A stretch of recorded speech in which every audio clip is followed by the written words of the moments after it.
आज सकाल 5:30 समय उत्तर पूर्व बंगोपसागर एवं यार पाखापाखि अंचल गोटे लघुचाप क्षेत्र सृष्टि होती सहित जड़ित घूर्णिबलय समुद्र पतन ठारू 5.8 किलोमीटर उच्चता पर्यंत व्यापी आगामी 24 घंटा मध्य पश्चिम उत्तर पश्चिम दिगरे उत्तर पश्चिम बंगोपसागर आड़ को गति करिवार संभावना रही। आउ गोटे फ्रेश लो प्रेशर माने 25 सेप्टेम्बर पाखापाखि पूर्व केन्द्रीय एवं संलग्न उत्तर बंगोपसागर रे आउ गोटे नूतन लघुचाप क्षेत्र सृष्टि होबार संभावना रही। यह पश्चिम उत्तर पश्चिम दिग को गति करी सेप्टेम्बर 26 तारीख पाखापाखि उत्तर पश्चिम एवं संलग्न पश्चिम केन्द्रीय बंगोपसागर रे दक्षिण ओडिशा उत्तर आंध्र प्रदेश उपकूल रे एक अवपात रे परिणत होबार संभावना रही। यह सेप्टेम्बर 27 तारीख पाखापाखि दक्षिण ओडिशा एवं उत्तर आंध्र प्रदेश उपकूल मध्य देई अतिक्रम करिवार संभावना रही, जहा फल कि आगामी 7 दिन पर्यंत आम राज्य में वर्षा रहीबन प्रबल वर्षा रही पारे, अति प्रबल वर्षा भी रहीबार संभावना रही। जब देखिबा आगामी 24 घंटा पाई राज्यर अधिकांश स्थान में हल्का मध्यम वर्षा होबार संभावना रही। सहित बिजुली घड़घड़ी भी रहिबो आ झटका पवन 30 ରୁ 40 किलोमीटर पर आवर रहीबार संभावना रही। सहित प्रबल वर्षा गोटे कि दुईटा स्थान जमती कि मयूरभंज केउंझर जिले में एवं प्रबल वर्षा गोटे कि दुईटा स्थान जमती कि बालेश्वर भद्रक जाजपुर केन्द्रापड़ा ढेंकानाल अनुगुल देवगढ़ नयागढ़ कटक जगतसिंहपुर खोर्धा पुरी गंजाम गजपति रायगड़ा कोरापुट मालकानगिरी नवरंगपुर एवं नुआपड़ा जिले में गोटे कि दुईटा स्थान में प्रबल वर्षा रहीबार संभावना रही। काली जदि देखिबा 23 तारीख जदि देखिबा प्रबल वर्षा होबार संभावना रही।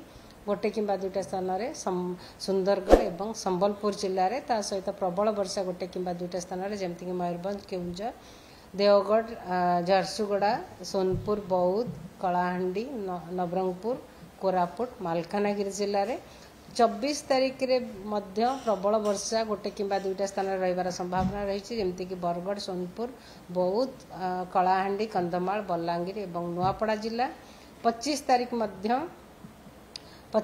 रे मध्य अधिकांश स्थान में हल्का मध्यम वर्षा रहीबार संभावना रही। सहित प्रबल अति प्रबल वर्षा रहीबार संभावना रही, जमती कि कोरापुट मालकानगिरी जिले में सहित प्रबल वर्षा गोटे कि दुईटा स्थान में जमती कि नवरंगपुर कलाहांडी कंधमाल रायगड़ा गजपति गंजाम नयागढ़ खोर्धा एवं पुरी जिले में 26 तारीख रे मध्य अधिकांश स्थान में हल्का मध्यम वर्षा रहीबार संभावना रही। सहित प्रबल अति प्रबल वर्षा रहीबार संभावना रही, जमती कि कोरापुट मालकानगिरी जिला एवं प्रबल वर्षा गोटे कि दुईटा स्थान में रहीबार संभावना रही, जमती कि नवरंगपुर कलाहांडी रायगड़ा गजपति मयूरभंज केउंझर बालेश्वर एवं भद्रक डिस्ट्रिक्ट आमर डे 6 डे 7 माने 27 तारीख 28 तारीख रे भी वर्षा कंटिन्यू रहिबो।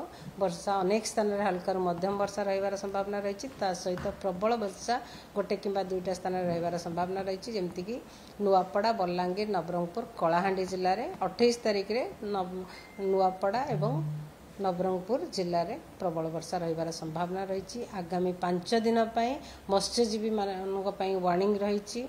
स्कली वेदर रहिबो माने वर्षा सहित पवन रहीबार संभावना रही। पवनर गति 40 ରୁ 50 kilometre per hour gusting to 60 kilometre per hour रहीबार संभावना रही।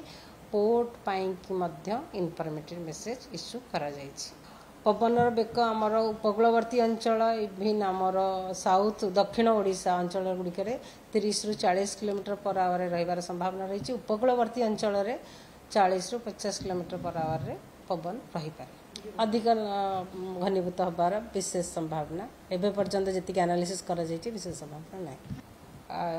सिस्टम मोस्टली 27-28 पर्यंत रहे तापरे वेदर चेंज। भारतर एकमात्र परीक्षित बायोसार पृथ्वी प्रो माटी को रखे सुस्थ दिए नुआ जीवन। धान पनीपरिबा और डाली जातीय फसल पाई लाभदायक, अमल बढ़ाए रोग कमाए। आज ही जमीरे प्रयोग करंतु। जोगाजोग पाई 9937054201 नंबर को डायल करंतु।